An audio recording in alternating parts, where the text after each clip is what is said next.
C'était la joie incomparable qui régnait à la Fondation Ouira-Guillé lors de la célébration de la 39e journée internationale de la canne blanche, qui est normalement célébrée chaque 15 octobre de chaque année. Cette journée a été célébrée ce vendredi 15 novembre 2024 au siège de la Fondation Ouira-Guillé, 6 en commune Kabezi, province de Bujumbura.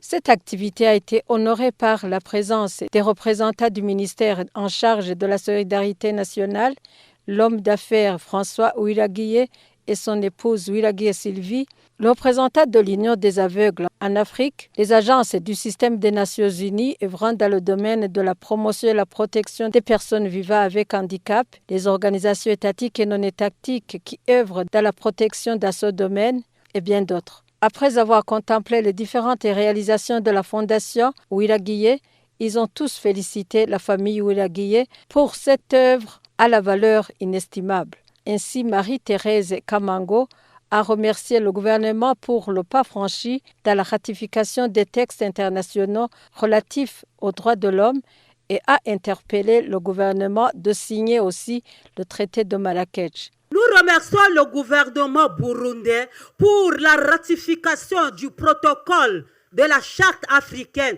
des droits de l'homme et relatif aux droits des personnes handicapées, parce que le Burundi a ratifié cette charte africaine et il a mis les textes d'application en rigueur. L'Union africaine des aveugles, par mon nom, vous remercie sincèrement.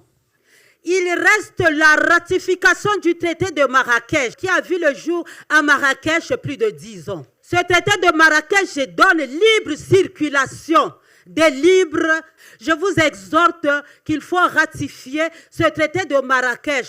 Nous savons tous que les personnes déficientes visuelles sont beaucoup rejetées même par les familles. Alors, quand il y a les maisons d'accueil ou des cases d'accueil, c'est pour suivre normalement les personnes déficientes visuelles qui sont jetées par leur famille, par la population, par la société. La perte de la vue n'est pas la perte de la vie. Pour la représentante légale de la Fondation Ouira-Guillé, Madame Sylvie Ouira-Guillé, elle est revenue en détail les activités qui sont menées par la Fondation.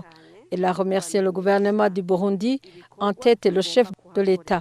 Une grande reconnaissance a aussi été adressée au bailleur de cette fondation, M. François Ouira-Guillé, pour son appui multiforme qui ne cesse d'apporter à la Fondation. Jusqu'à présent, il est le seul bailleur de la Fondation, a précisé Madame la représentante légale de la Fondation Ouira-Guillé. Madame Sylvie Ouira-Guillé a aussi signalé que la Fondation a commencé avec 13 enfants aveugles et qu'elle compte maintenant 225 enfants, dont 113 ayant une déficience visuelle. Parmi les enfants de la Fondation figurent les universitaires et d'autres qui ont déjà terminé leurs études. Elle a interpellé d'autres bailleurs et agences du système des Nations Unies d'emboîter le pas en leur appuyant dans la construction en cours d'un hôpital et d'une université. Pour sa part, Christophe Ndikoumana, directeur général de la solidarité, a indiqué le pas déjà franchi par le ministère dans la promotion et la protection des personnes vivant avec handicap d'une manière générale et en particulier les personnes ayant une déficience visuelle. Du Burundi, à travers le ministère de la solidarité nationale, dans ces missions, il y a d'abord, premièrement, aider, appuyer les centres et les associations œuvrant dans le cadre d'handicap. Donc, on est là, on est à l'œuvre. Nous allons le soutenir comme le soutenons d'habitude. À la fin, les agences du système des Nations Unies ont remis à la Fondation 50 cannes blanches et 60 cartons de feuilles adaptés pour l'écriture braille.